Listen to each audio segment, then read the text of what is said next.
করতে দেখ। ছি ছি, কি অসভ্য ছেলে রে, মেয়েদের বাথরুমে উঠে বসে আছে। এই চ, হেড স্যারকে বলে কি।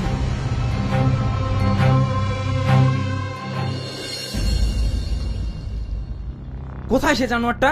কোথায়? ওই দেখেন স্যার। এ অসভ্য ছেলে, নাম বলছি, তারপর তো মজা দেখাচ্ছি।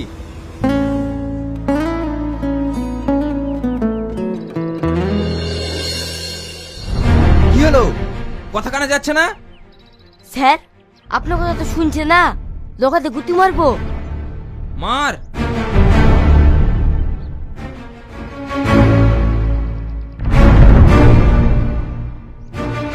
কে? আমি রে, তোর বাপ। নাম শিগগিরি। আমি কেন নামবো? তুই নামবি নি?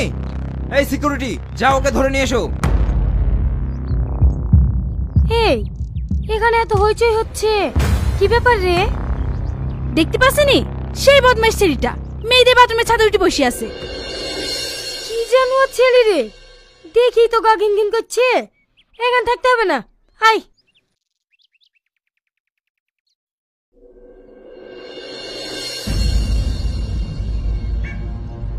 স্যার কি ব্যাপার, আপনি আমাকে ডেকে পাঠিয়েছেন?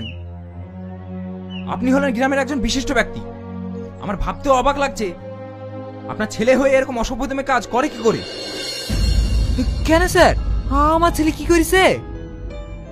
আপনার ছেলে মেয়েদের বাথরুমের ছাদে উঠে। থাক স্যার, আর বলতে হবে না, আমি সব বুঝতে পেরেছি। ছি, তুই এত নিচে নেমে গেছি, সবার সামনে আমার মাথা হেড করে দিলি। আমার মান সম্মানের কথা একটু ভাবলি না?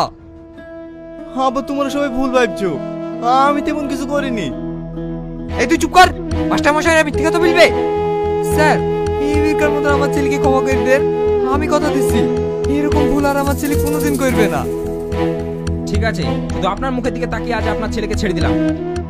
দ্বিতীয়বার যদি এরকম ভুল কাজ করে সোজা পুলিশের হাতে তুলে দেবো। ঠিক আছে স্যার। এই বাড়ি চ।